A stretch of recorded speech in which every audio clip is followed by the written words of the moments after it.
Justice Ameer Bhatti Sahab.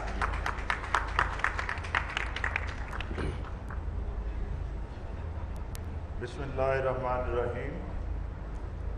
Honorable Chief Justice, Supreme Court of Pakistan, Mr. Justice Gulzar Ahmed, Honorable Judges of Supreme Court of Pakistan,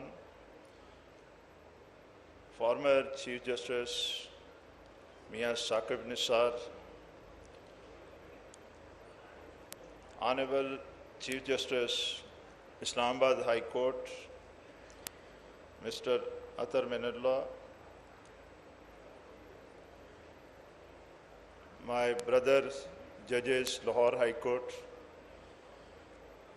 President, Supreme Court Bar Association, Mr. S.N. Boone, Vice Chairman, Pakistan Bar Council, Mr. Khushdil Khan, eminent members of legal fraternity, distinguished guests, ladies and gentlemen, Assalamu alaikum. It gives me great pleasure and I feel honored to address this august gathering comprised of distinguished luminaries of the legal as well as other associate fields. Asma Jahangir was pioneer of human rights movement in Pakistan. She fought and was always found on the front line of four pro-democracy movements, student unions led protests, etc. I had the pleasure of meeting her several times over the course of my career and always found her to be a strong-willed and determined lady for which she deeply respected her. I deeply respected her. It is heartening to take this opportunity today to share my views on the topic, the role of judiciary in protecting human rights and strengthening democracy. It needs to be emphasized that such judicial conferences primarily serve three key purposes which are crucial to the proper administration of justice in the country. They provide an invaluable platform to lawyers and judges for the sharing of ideas across different aspects of the law. They promote communication and understanding between the bench and the bar, and indeed throughout the legal community in a comfortable and harmonious environment away from the adversarial norm of our courts, and finally allow generation of new ideas and approaches to tackle the myriad of legal issues that face not only our country today, but are also relevant to nations throughout the world. There is no gainsaying the fact that the judiciary plays a pivotal role in securing societal peace by providing a structured, institutionalized forum for the determination of discord and dispute and the redressal of civil and criminal wrongs and grievances. The Constitution of Pakistan, Republic of Pakistan, calls for the establishment of democratic state where ideas of social justice and rule of law regime supreme.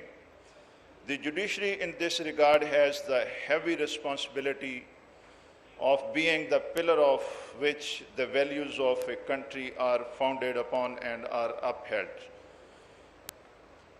It is tasked with being the sturdiest branch of the state, a guardian of the Constitution and a protector of people's fundamental rights and basic liberties.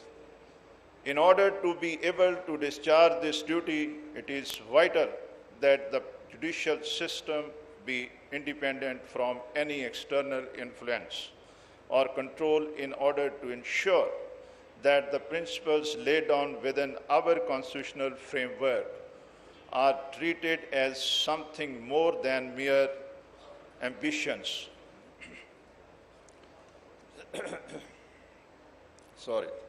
Safeguarding human rights and fundamental freedoms is an essential and integral part of all the democratic and progressive societies.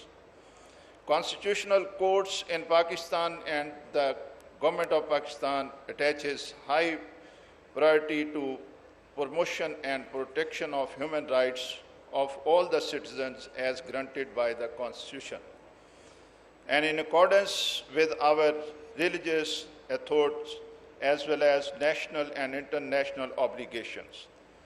The Constitution of Islamic Republic of Pakistan is a primarily legal source of protection of human rights, fundamental rights.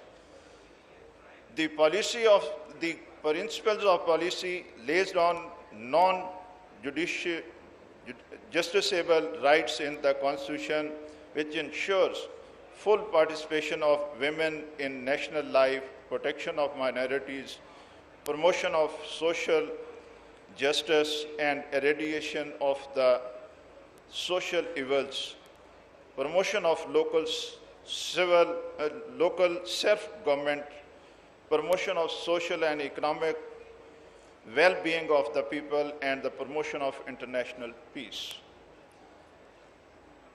The laws of Pakistan take their base from the Constitution of Pakistan.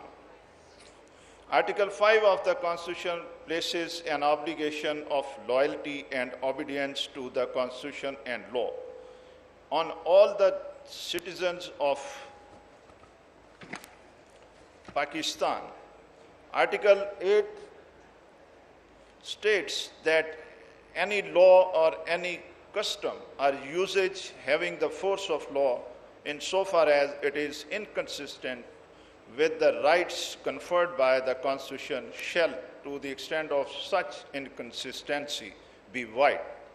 Further, human rights covered under the Constitution of Pakistan include the right of individuals to be dealt with in accordance with law, etc.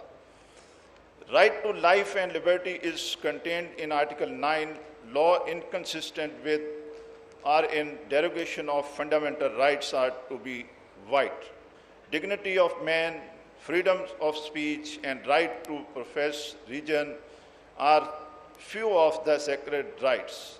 Moreover, Article 25 is the most significant clause as it talks about the equality of citizens, stating all citizens are equal before law and are entitled to equal protection of law. Furthermore, Article 19A of the Constitution, right of information is a fundamental right. The right you have as a citizen to access information from your government and private bodies that receives public funds. Right to information is based on principle that information belongs to the people. It is considered important to empower citizens, ensure transparency in governance, and improve public services by facilitating public participation and oversight. Under Article 199(2), the High Court is vested the duty of protect fundamental rights of citizens, and the Supreme Court has extraordinary jurisdiction under Article 184, sub-Article 3, through which it takes up matters where fundamental rights are infringed. Pakistan Judiciary has a long and distinguished history of ensuring that fundamental freedoms of all the citizens are protected and has demonstrated an unwavering commitment to the protection and enforcement of fundamental freedoms enshrined within our constitutional settlements, laws, and jurisprudence. I would now take this opportunity to express my gratitude for the Honorable Chief Justice of Pakistan, Mr. Justice Gulzar Ahmed. His faithfulness to constitutionalism and rule of law has been a hallmark of his judgments, and his adherence to law. A judge of deep judicial insight, he has been part of benches deciding high-profile cases and has authored many landmark judgments.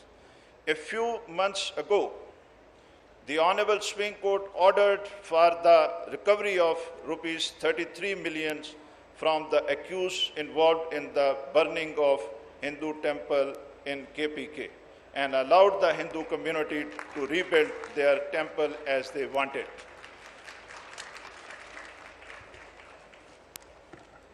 Moreover, His Lordship, while inaugurating the building of Pink Ribbon Hospital, the first ever dedicated breast cancer hospital in Pakistan, highlighted the constitutional right of women in Pakistan and said the women were not only a valuable part of the country, but a lifeline of the society.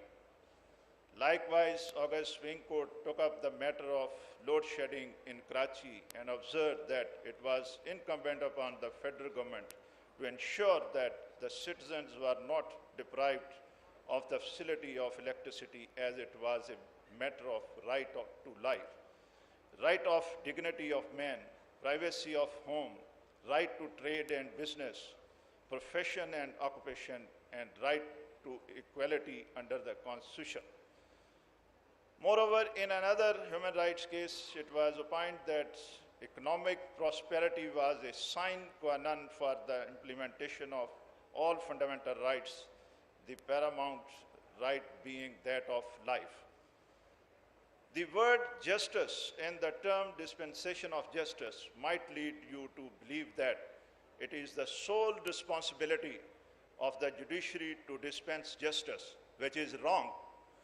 Dispensation of justice has several limbs which require all three organs of the state to chip to their bit. Each of them has to perform their functions independently without interfering in the jurisdiction and domain of the other. Moreover, as per import of Article 37D of the Constitution, the state is to ensure inexpensive and expeditious justice. Dispensation of justice is in fact core principle of rule of law.